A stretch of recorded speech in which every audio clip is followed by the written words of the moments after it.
Bienvenidos una vez más a su programa Al Filo. Esta semana, como todas las semanas, importantes recomendaciones. En el día de hoy, los temas de la semana caliente, las elecciones de Estados Unidos, sobre todo eso, vamos a estar hablando en el día de hoy.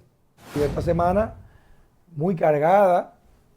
Este tema del aumento de los precios, de la inflación, del proceso inflacionario que estamos viendo, ha acaparado la atención de todos los medios de comunicación y ha acaparado también la atención de la clase política, económica de aquí, de este país.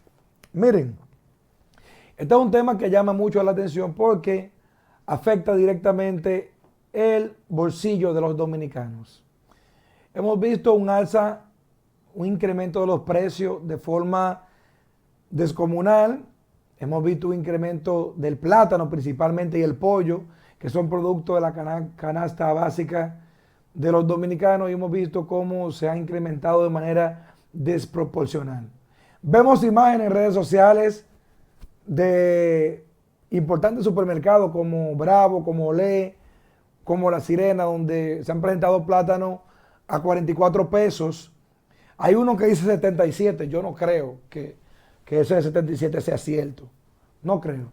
Pero el de 44 pesos no lo dudo, porque prácticamente ha sido un proceso inflacionario tremendo. Entonces, no le voy a decir que nadie se va a sentir bien por eso, ni la oposición. Ahora bien, el PRM tiene esa característica. Todos los gobiernos del PRM han tenido procesos inflacionarios. El gobierno de Jorge Blanco, o primero el de Antonio Guzmán, 78-82, tuvo sus procesos inflacionarios. Bueno, los 2 primeros años de los 80. Luego tuvo el gobierno el segundo gobierno ya del PRM, los antiguos PRD, también un proceso inflacionario en los 80, ¿verdad? O sea, de 10 años, en los años 80 prácticamente estamos diciendo que el PRD tuvo 6 de los 4, Balaguer, de los 10, Balaguer tuvo los 4 restantes. Esta inflación llevó inclusive a una poblada por el alza de los precios, por el tema de la corrupción, y aquí murieron docenas de personas. Algunos hablan de cientos de personas. Pero eso no puede ser posible. En el 2004, en el 2002, 2003, cuando explota la crisis bancaria, también se armó un proceso inflacionario increíble. Entonces no es posible que todos los gobiernos donde está involucrado el PRM, antiguo PRD, la inflación sea el pan nuestro de cada día. Pero llama mucho la atención que uno de los 3 importadores más grandes del Cibao es el actual ministro de Agricultura, según datos, según información. Bueno, es público ya en los medios de comunicación y redes sociales. ¿Cómo es posible que justamente uno de los rubros en el cual el actual ministro de Agricultura tenga influencia sea justamente el que tenga el alza más grande hoy? Si supone que eso debe estar controlado. Y aquí, hacía alrededor de 16 años desde que el PLD llegó al poder en el 2004 hasta el 18 de agosto, hasta agosto de este año, que las cifras inflacionarias eran de menos de un 10% todos los años, y teniendo un alto rendimiento económico y una baja inflación, es lo que permitió el desarrollo económico de los dominicanos por alrededor de unos 16 años consecutivos. Pero vemos cómo en el día de hoy este proceso inflacionario se está comiendo el bolsillo de los dominicanos. Y eso no es posible. Porque si los dominicanos no pueden trabajar de manera libre, porque por el tema sanitario, de la crisis sanitaria, no es permitido, no es justo que lo poco que consiguen o que tienen o que cobran por la vía que sea, se les reduzca en las manos por un proceso inflacionario o de inflación. Hacemos un llamado desde este espacio a Proconsumidor, hacemos un llamado al Ministerio de Industria y Comercio, hacemos un llamado al Ministerio de Agricultura, hacemos un llamado al presidente para que le pongan un stop, un alto a este tema de la inflación, porque los dominicanos que hoy viven un mal momento por la crisis económica, fruto del COVID-19 y el afinamiento o el confinamiento que tienen todos los dominicanos, ahora traerle este proceso inflacionario que le reduce el capital en los bolsillos es prácticamente una estocada mortal, principalmente a los más pobres de la República Dominicana.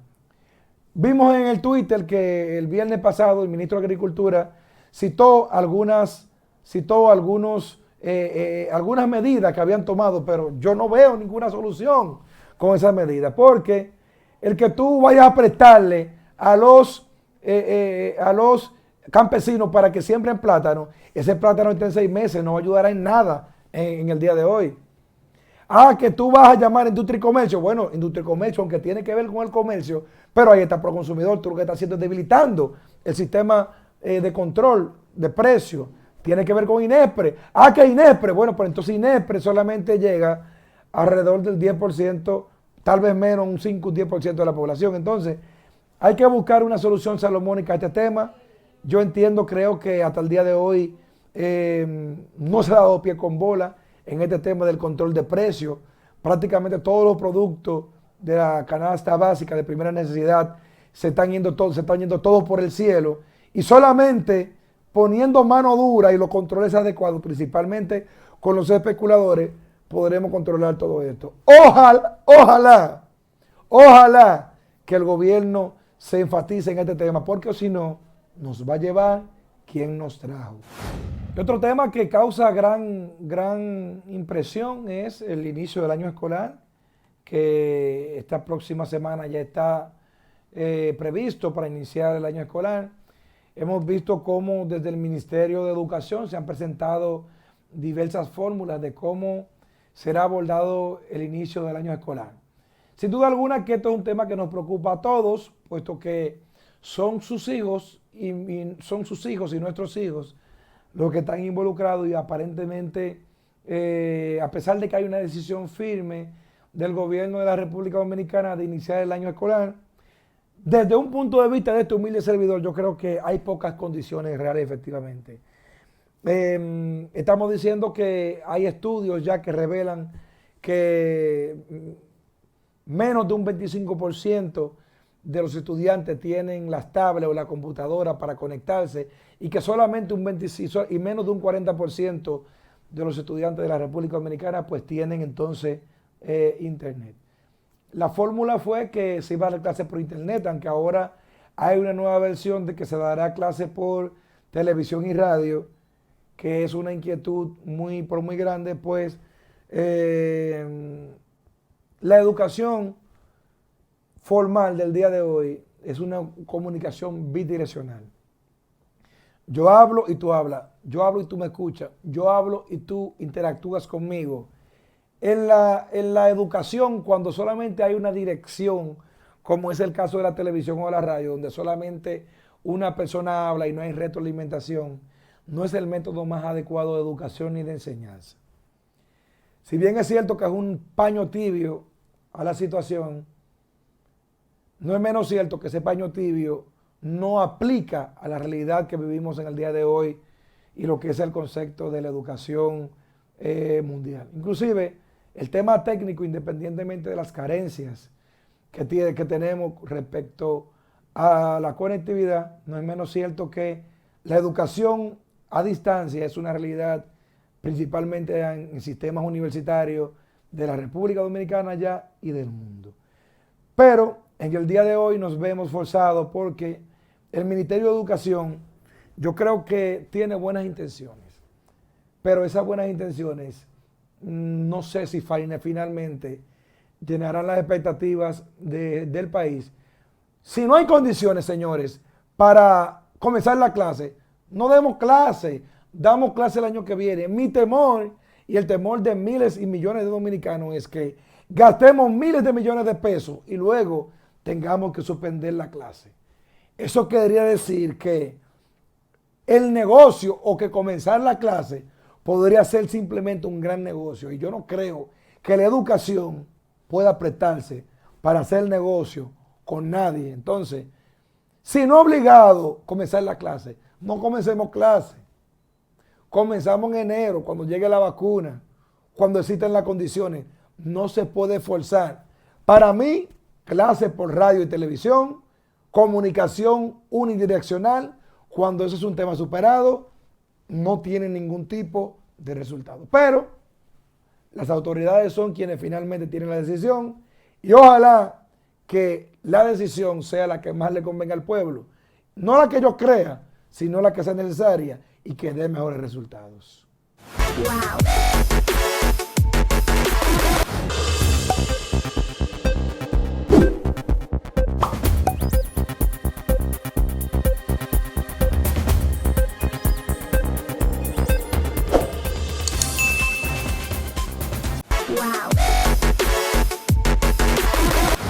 Amigos de Al Filo, ya estamos aquí en el set de las entrevistas. Tenemos con nosotros en el día de hoy dos especialistas que nos van a conversar sobre diferentes temas que son de importancia, como son las elecciones de los Estados Unidos y como es el conflicto bélico que existe también en la zona euroasiática de Armenia y Azerbaiyán. Tenemos con nosotros al buen amigo, el comunicador y analista político desde la ciudad de Nueva York, Iván Canales, y también al analista político internacional y experto en seguridad también, Alfredo de la Cruz. Bienvenido, Iván, bienvenido.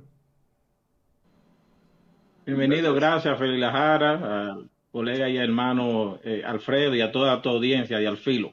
Muchas gracias. Muchas gracias por la invitación. Muchas gracias, profesor. Gracias por la invitación y compartir escenario con el camarada Iván Canal.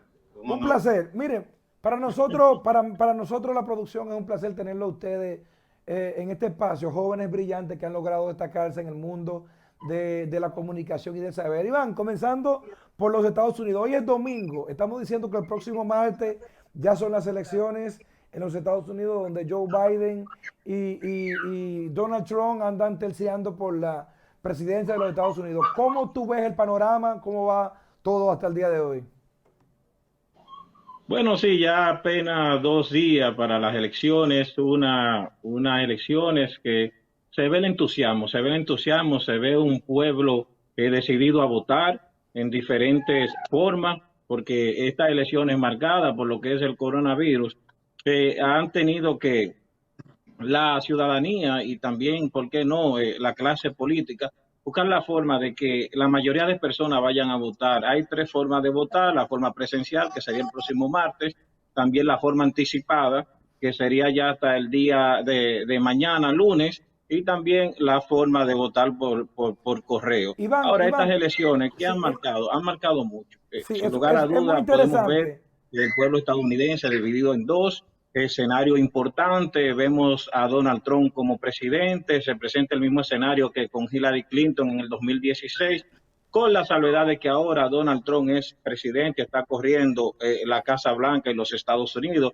Una diferencia que, según los números, Donald Trump ahora mismo está cuesta arriba para poder ganar la presidencia el próximo martes. Ahora, no podemos bajo ninguna circunstancia de calificar anticipadamente a Donald Trump. Si Donald Trump ha tenido algo, es que ha sido un fenómeno. Y son muchos factores que tendríamos que analizar luego de ganando o perdiendo Donald Trump, porque ver al ex vicepresidente Joe Biden, quien todos sabemos cómo ganó la nominación por el Partido Demócrata, con muchas situaciones que se dieron, sin salir al ruedo político, y tener ya el Partido Demócrata este gran empuje que hoy por hoy lo posicionan como puntero y virtual ganador, aunque hay que recalcar algo: parece que los demócratas han aprendido la lección del 2016 con Hillary Clinton, donde se durmieron en sus laureles, y ver al ex presidente Barack Obama hablando con grupos de personas mínimos es porque han aprendido la lección. Ahora, ¿qué es importante? Importante en esto es el voto de la minoría. Y el voto de los dominicanos, los latinos, es un voto clave.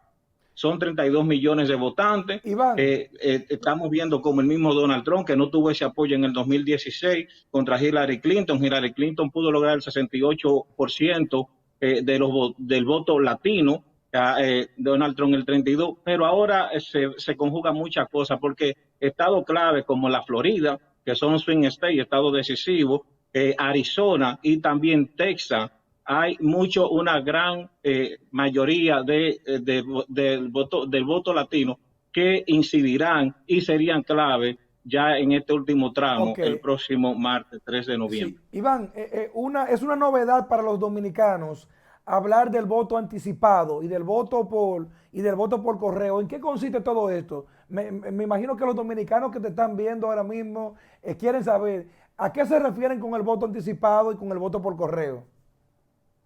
Mira, fíjate, ha sido un gran debate. Siempre se ha podido votar, por lo menos ya el voto anticipado, como se decía. En las pasadas elecciones hubo un número de alrededor de 47 millones de votos anticipados, ya sea presencial, como es el voto anticipado, usted va presencial, pero antes de las elecciones. Luego se abrirán esas boletas y se contarán, y el voto por correo, que mayormente lo usaban personas que ya no podían moverse, también personas que están prestando servicio a los Estados Unidos, los militares, pudieran ejercer el voto. Ahora, lo importante de esto es algo.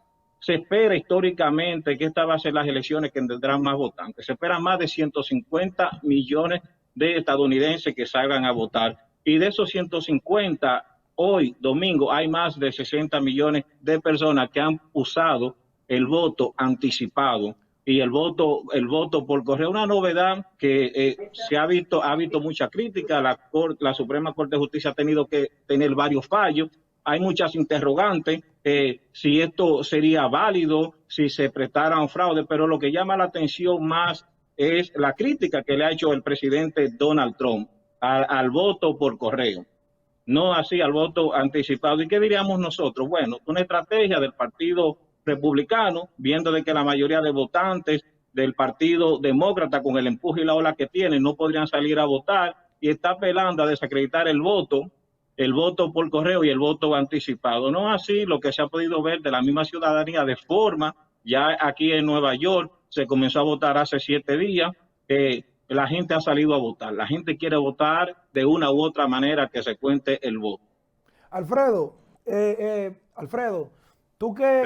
que eres un analista de estos temas internacionales, hemos visto en los últimos días un conflicto que ha estado en la palestra pública de todos los medios internacionales y es referente al conflicto bélico que existe hoy entre Armenia y Azerbaiyán, que son una zona, ¿verdad?, del Cáucaso euroasiático, y hay una disputa que lleva más de 100 muertos por la zona de tú me corriges, tú que eres el analista, el experto en esto, Nagorno-Karabaj, la zona, Nagorno-Karabaj. Nagorno. Nagorno-Karabaj. Sí, ¿qué es lo que está pasando en esta parte del mundo, Alfredo? ¿Tú puedes orientarnos? Sí, rápidamente, los hechos que se manifiestan estos días es la última versión de un viejo conflicto que, aunque muchos analistas lo sitúan a principios del siglo pasado, es un conflicto mucho más antiguo, viene desde antes de la Edad Media, de la época en que el imperio persa estuvo en aquella zona, el imperio bizantino, luego los árabes. Estamos hablando de Transcaucasia. El Cáucaso, la región del Cáucaso, se divide al norte y al sur tenemos la Transcaucasia, donde se encuentran Azerbaiyán, Armenia y Georgia. ¿Qué pasa? Esta región, cuando se independizan del imperio ruso, esta región, pues tratan estos países, buscan su independencia, tanto Azerbaiyán como Armenia. Luego, la Unión Soviética estableció el control allí y creó una república, una provincia del Cáucaso dentro de la Unión Soviética. Luego, estos países obtuvieron su independencia como república, Azerbaiyán y Armenia, y en el 1921 a Azerbaiyán le fue dado un terreno que está dentro de Armenia, que hoy no es motivo de conflicto y pertenece a Azerbaiyán.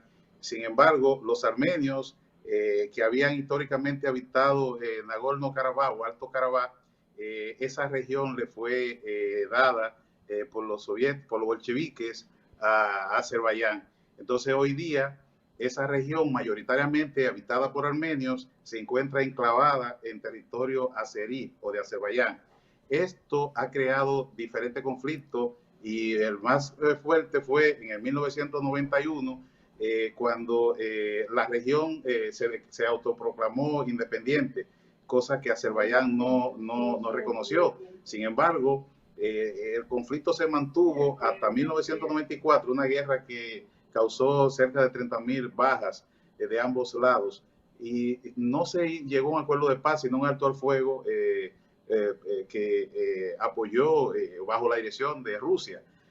Sin embargo, luego de esto ha habido una serie de pequeños conflictos, como en el 2016, y más recientemente, en junio de este año, hubo un enfrentamiento donde hubo varios muertos. Entonces, la más reciente versión es ahora el 27 del mes pasado, de septiembre, cuando los azerbaiyanes emplazaron artillería pesada en lugares estratégicos y iniciaron una nueva escalada. Sin embargo, ambos países se acusan mutuamente de que fue, los armenios dicen que fueron los azerbaiyanos y los azerbaiyanos dicen que fueron los armenios que iniciaron el conflicto. Sin embargo, luego de varias semanas de enfrentamientos que han ocasionado más de 100 muertos y decenas de heridos y cientos de desplazados, se logró un alto al fuego bajo los auspicios de Alfredo, Rusia. Alfredo, ¿Sí? tú sabes que siempre que en las películas de Hollywood siempre hay un villano y hay como un técnico y un rudo, y hay un villano, ¿verdad? Y hay, ¿cuál es la palabra? Se me va así la palabra, cuando hay un villano, hay un inocente. Bueno, vamos a utilizar la palabra inocente. ¿Quién es el inocente? ¿Quién es el villano en este caso en el conflicto bélico de Armenia y Azerbaiyán? Bueno, eso es un poco complejo, porque mira, de acuerdo al derecho internacional, Azerbaiyán está defendiendo su territorio, pues esto no puede verse como un conflicto internacional, porque en realidad, desde el punto de vista técnico, Azerbaiyán no ha invadido otro país, sino que está defendiendo su territorio que el derecho internacional le conoce. Ahora, desde el punto de vista de ese mismo derecho internacional, Armenia está apoyando a un grupo dentro de un territorio que ha tratado de independizarse unilateralmente. Me faltó decir ahorita que en el 91 ellos se declararon, ¿verdad? Se autoproclamaron Estado independiente, pero no fueron reconocidos por Naciones Unidas. En el 2017 ellos se cambiaron de nombre a República de Artsaj. Artsaj fue la 10ª provincia del Reino de Armenia. Eso le da una connotación más histórica, porque mientras los rusos y los persas dicen Nagorno-Karabaj, los armenios le dicen Artsaj. Entonces, ¿qué pasa? Mirándolo a ese punto, ¿qué pasa? Armenia es un país que tiene un bagaje histórico tremendo. Es uno de los primer estado cristiano del mundo. Es Armenia. Sí, claro, primer cristiano. Sí, entonces, ¿qué pasa? Armenia tiene una comunidad tan grande, esparcida por el mundo.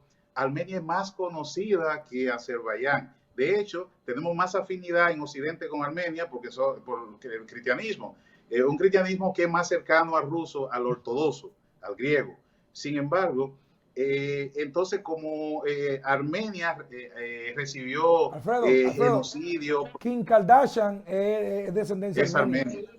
Sí, es Armenia. Entonces, como Armenia ha recibido a través de la historia desde el sultán Mehmed y Ahmed, han recibido genocidios, y todavía más reciente en la Primera Guerra Mundial.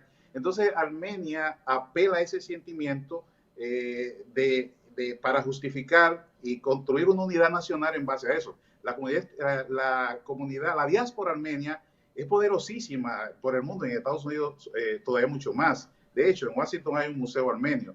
Ahora, ¿qué pasa? Hace unos años, ambos países tenían un nivel económico más o menos parecido. De hecho, en aquella guerra que libraron, que terminó con un armisticio en el 94. Alfredo, dame un segundito, sí, yo quiero que tú me respondas a eso, pero luego que me hable de eso, luego que hagamos una pequeña pausa para cumplir con algunos compromisos comerciales y ya regresamos entonces, que esto está muy bueno, señores. Wow.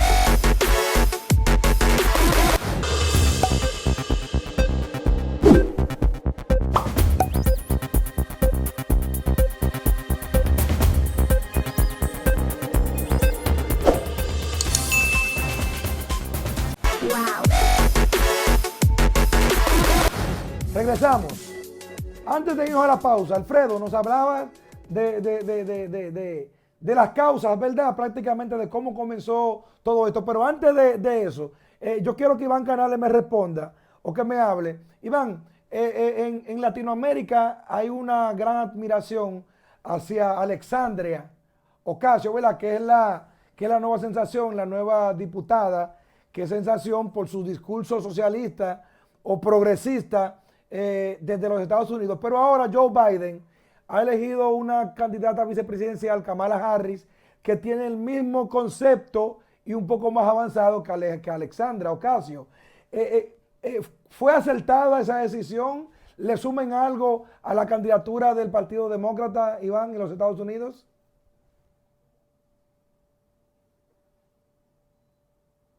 El cual fue decisivo para la derrota del Partido Demócrata, ese conglomerado, ese nuevo liderazgo que ha representado Bernie Sanders, que vienen de esa misma ala. Y esos fueron votos decisivos, muchos porque no salieron a votar, se quedaron en sus casas, siendo demócrata del ala progresista, una realidad de que un segmento que va creciendo astronómicamente, y otros decidieron votar como un voto de castigo por la situación que pasó, y muchos dijeron el fraude que se le hizo a Bernie Sanders en ese momento. Se ha podido conjugar, vemos una Kamala Harris, como tú dices, muy activa, siempre con esa posición de vanguardia a la defensa, pero sí entendió el Partido Demócrata y ha sido un buen matchup donde nosotros hemos visto que el presidente Donald Trump se ha manejado muy bien. Porque si los dos partidos hicieron algo fue hacer una X. Vemos a un Joe Biden, una persona muy ecuánime, a un vicepresidente Mike Pence con las mismas condiciones, pero vemos lo que es Kamala Harris, la senadora, y el presidente Donald Trump, que tienen un mismo perfil. En el sentido, son personas que fijan sus posiciones, que saben afrontar y siempre van en vanguardia. Ahora, Donald Trump ha sido muy inteligente, no así lo hizo al comienzo, sí ha tratado de obviar a lo que es Kamala Harris en estos momentos y también a esa ala progresista del Partido Demócrata para el poder dentro de esta situación que es muy delicada, la del presidente Donald Trump, porque es importante señalar de que muchos fuimos sorprendidos, en lo cual me incluyo yo, de ver ese posicionamiento que ha tenido Joe Biden. Una campaña atípica desde que comenzó, fruto del coronavirus. Vimos hasta un momento cómo Donald Trump estaba manejando la emergencia, donde se posicionó muy bien en mayo y en junio, pero luego ha venido la debacle. Donald Trump en un momento perdió el foco en el manejo de la crisis, en otras situaciones de temas nacionales que se dieron. Y ahí es que viene la preocupación. Iván, ahora, nosotros diríamos, Iván, ¿tiene Donald Trump el apoyo del Partido Republicano? Sí, 85% de los estadounidenses, según una investigación que pude ver alrededor de la semana, le preocupa la economía frente a las elecciones. ¿Tú compartes los datos de ese estudio?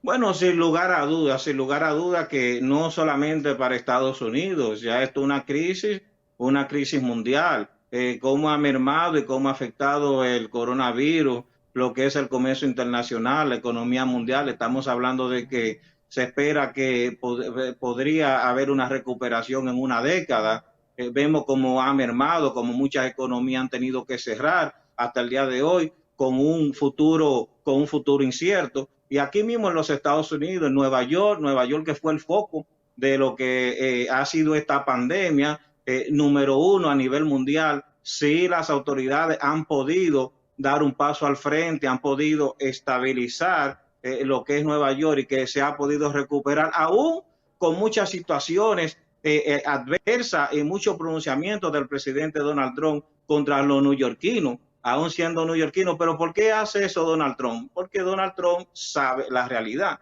Él aquí en Nueva York no tiene nada que buscar. Entonces, ¿qué debe de hacer él? Enfrentar estos estados que ya son estados sólidos, como California, como Massachusetts, New Hampshire, un sinnúmero de estados que ya están decididos. Pero sí es una realidad, mucha preocupación, donde Donald Trump en las últimas semanas creo que se equivocó y rectificó. Bueno, se estaba haciendo unas negociaciones para unos beneficios para la familia estadounidense, y estaban en la mesa de negociaciones tanto el Partido Republicano como también el Partido Demócrata, con sus posiciones, porque tenemos que ser justos, cada quien tratando de sacar capital político, porque ya las elecciones son en 2 días. Pero el presidente Donald Trump, de forma abrupta, llamó al líder de la mayoría, el senador Mitch McConnell, y pidió que se retirara la bancada del Partido Republicano, y de que esos incentivos económicos, beneficios para la familia que se dieron en una primera parte ya en el mes de junio y julio, y que beneficiaron mucho, y a Donald Trump le convino mucho eso, no fue así de forma bruta, y luego ya 24 horas después Donald Trump tuvo que decir de que sí, que no simplemente ese paquete económico se iba a aprobar, sino que aún sería más. Pero eso ha quedado en el vacío, y creo que eso ya, tal como tú dijiste, la preocupación de millones de estadounidenses, donde tienen problemas con sus hipotecas, muchos pequeños, micro y medianos empresarios ya han perdido sus negocios, tienen problemas de renta. Muchas personas también, trabajadores de clase común, tienen problemas para pagar su renta, donde ya tienen varios meses de renta atrasada. Entonces, cuando tú conjugas todo esto, es una situación sumamente difícil, y que el presidente Donald Trump, ya con su característica, no ha podido asimilar que el 2016 no es el 2020. Y ahí viene la preocupación, y por eso es que decía, ¿por qué se cuida mucho ahora el Partido Republicano? Porque hay algo, se van a elegir senadores, se van a elegir la gran mayoría de las curules en Iván, el Senado. Entonces, ¿tú crees, Iván, que el voto latino, que son más de 35 millones de latinos que hay hábiles para votar en las elecciones de los Estados Unidos, y el voto negro mira, hay algo importante, podrían definir las elecciones? Mira, la minoría asiática, la minoría de los afroamericanos y la latina siempre se han inclinado por votar azul, por votar demócrata. Tal como dije anteriormente, Hillary en el 2016, a pesar de perder, pudo conquistar el 68% del voto latino. Pero ¿qué se da ahora? Donald Trump aprendió la lección. Donald Trump ha tratado en los últimos días de esos estados clave, hablando de la Florida, de Texas, que ha sido un estado republicano, pero que ahora mismo hay una lucha, y aún no se sabe si Donald Trump podría alzarse con Texas, aunque hay mucha probabilidad que sí, pero nunca ha habido una lucha tan intensa como hasta ahora mismo. En North Carolina, también Arizona, son estados clave que tienen un alto número de votantes latinos. Donald Trump ha estado tratando de conectar, hemos visto muchos spots de campaña en diferentes cadenas hispanas, y lo que nos ha sorprendido que Joe Biden no ha podido conectar como ha sido históricamente como demócrata, abiertamente con el voto hispano. Y vemos en la Florida cómo vemos a Joe Biden, pero ha tenido que tener refuerzo como Barack Obama y otra figura del Partido Demócrata, tratando de incentivar ese voto y de hacer que se volque a favor del Partido Demócrata. Entonces el voto latino sería decisivo. pero no creo que está como estaba en el 2016, 68 a 20 y algo. Yo creo que está un poco más balanceado. Darle en ese escenario a Donald Trump un voto, darle puntos positivos a Joe Biden. No sé cómo no ha sabido conectar, porque viene de un estado Delaware, que hay una incidencia latina muy importante, pero como que no ha sido claro en su propuesta, y ahí entonces podríamos ver que ese estado clave, aunque apunta de que el Partido Demócrata ganaría la Florida, pero la lucha está cerrada. Y ya Donald Trump mudándose a la Florida, como lo hizo, cerrándole la puerta a Nueva York, entonces hay que esperar. ¿Qué se daría? Y me disculpa, un segundito. Con Donald Trump se daría algo importante. De Donald Trump perder el estado de la Florida, sería el único presidente que ha perdido 2 veces en diferentes estados siendo presidente, su estado donde reside. Ok. Alfredo, me decías que Armenia y Azerbaiyán son 2 países prácticamente a un mismo nivel económico, porque todo cambió hasta un momento. ¿Qué ocurrió? Bueno, cuando hubo el armisticio en el 94, se podría decir que técnicamente aquella guerra la ganó Armenia. Sin embargo, y tenían un nivel económico similar. Sin embargo, luego de que se descubriesen los yacimientos de hidrocarburos en Azerbaiyán, pues la situación económica cambió, pues el Producto Interno Bruto de Azerbaiyán se disparó y empezó la carrera armamentista. Hoy día, Azerbaiyán tiene un ejército, unas fuerzas armadas más tecnificadas, con más equipos modernos, tecnología, puesto que los equipamientos se han sido suministrados por Rusia, por Israel, e incluso por Turquía, tiene allí asesores militares. Entonces hoy la ventaja que tienen los armenios hoy es los abrupta de aquella región escarpada. Sin embargo, lo adelante y que tiene una gran disposición esa etnia, ese país, ese pueblo, a defender lo que consideran su derecho. Alfredo, Estados Unidos está propugnando por un alto al fuego. Rusia también está promoviendo un alto al fuego. Y también se está invitando a Turquía, el antiguo Imperio Otomano, que hoy ellos tienen un gran realce y quieren aparentemente regresar a ser ese gran imperio, para que se sienten en la mesa de conversación. Esta semana inclusive hubo cierto acercamiento, hubo cierta conversación, pero en medio de la conversación se estaban disparando. ¿Cuál es la realidad de hoy entonces en este conflicto? Sí, interesante observación. De hecho, el primer alto al fuego humanitario para intercambiar cadáveres y prisioneros lo logró Rusia, pero no habían pasado las primeras 12 horas cuando ya se había roto el alto al fuego. El segundo efectivamente lo logró Estados Unidos y igual fue roto momentos luego. Se ha pedido que Turquía participe en estos esfuerzos, porque hay que recordar que los azerbaiyanos son turcomanos, o sea, son de ascendencia túrquica, tienen el mismo origen que los turcos de la Anatolia. Entonces, esto hace que Ankara tenga una fuerte incidencia en Azerbaiyán. De hecho, Azerbaiyán cuenta con, Erdogan ha enviado allá asesores militares y cuentan con el apoyo de Erdogan. Entonces, necesariamente Turquía, Alfredo, se dice que mercenarios sirios que estaban a servicio de esta guerra están peleando inclusive pagados por Turquía. ¿Qué de cierto tiene eso? Bueno, hay que saber algo, y es que en una guerra, en un conflicto bélico, lo primero que muere es la verdad. Porque si bien es cierto que han denunciado que hay mercenarios traídos desde Siria, kurdos principalmente, habría que ver porque también se ha dicho que se encontraron mercenarios en apoyo a Armenia. Entonces, la verdad es lo primero que muere en un conflicto bélico. De todos modos, es muy necesario para llegar a un alto al fuego o a conversaciones de paz efectivas, contar con Turquía por la influencia que tiene en aquella región. Iván, finalmente, Iván, que ya se nos acabó el tiempo, por conversar con ustedes también es muy fluido. ¿Qué pasará el próximo martes en los Estados Unidos?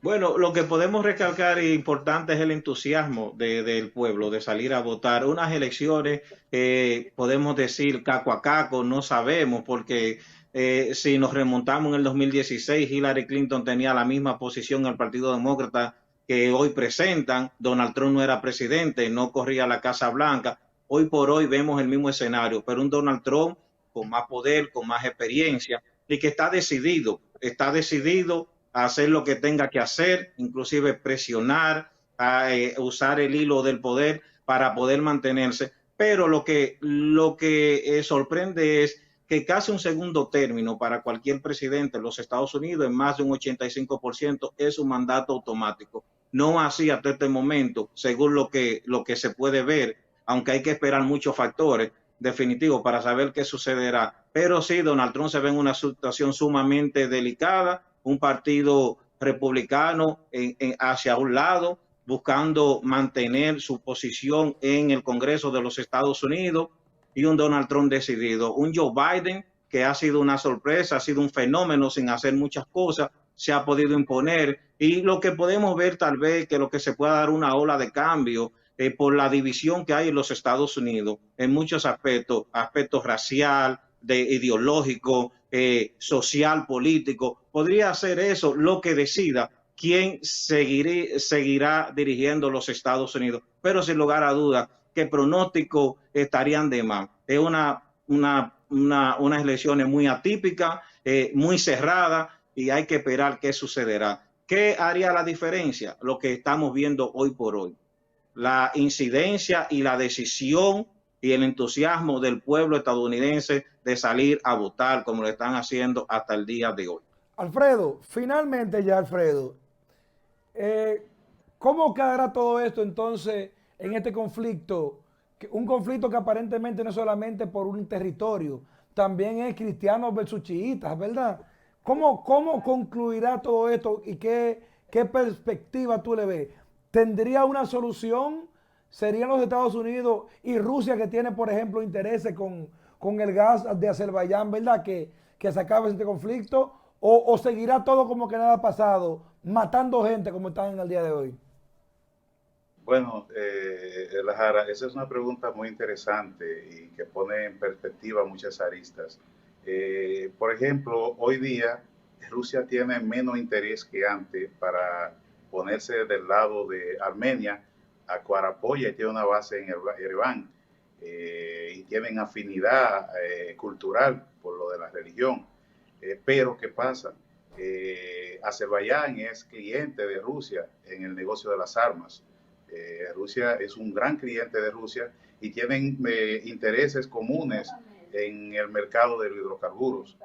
Entonces, en el caso de Turquía, Turquía está construyendo, tratando de construir su hinterland, su área de influencia regional. Y en ese sentido, eso lo forza a apoyar a Azerbaiyán, su pueblo hermano.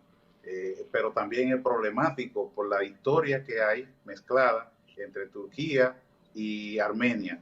Entonces entra en juego Irán, que hace frontera con estos territorios.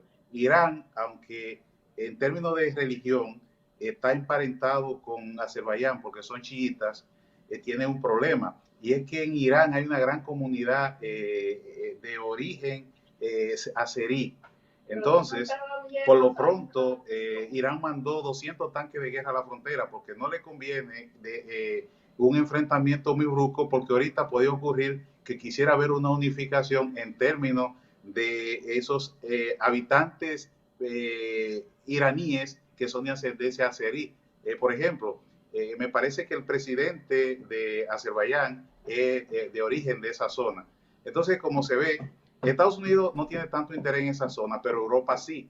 ¿Por qué? Porque por ahí pasan los gasoductos que llevan el gas natural a Europa. Entonces, ahora que viene el invierno, esta zona caliente pues a Europa le conviene que se enfríe. Entonces, como hay tantos intereses divergentes, que de pronto yo entiendo que va a haber un enfriamiento, pero para ver cuánto dura en estallar de nuevo, porque es un enfrentamiento que no tiene solución militar, pues, tendría lo sumo una solución negociada, pero como se mezclan religión, etnia, culturas, eso hace nacionalismos, el juego geopolítico de las potencias, eso hace muy difícil encontrar una solución perdurable en el tiempo.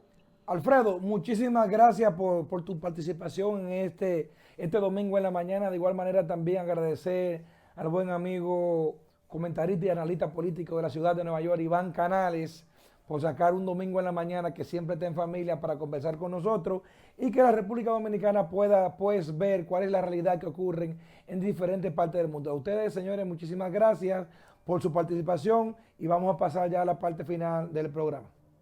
Wow.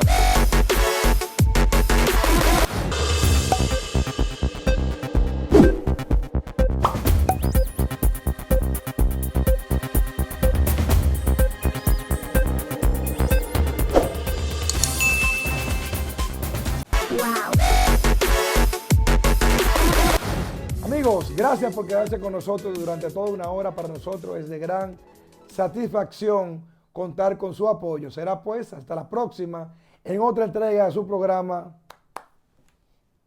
Al Filo. Wow.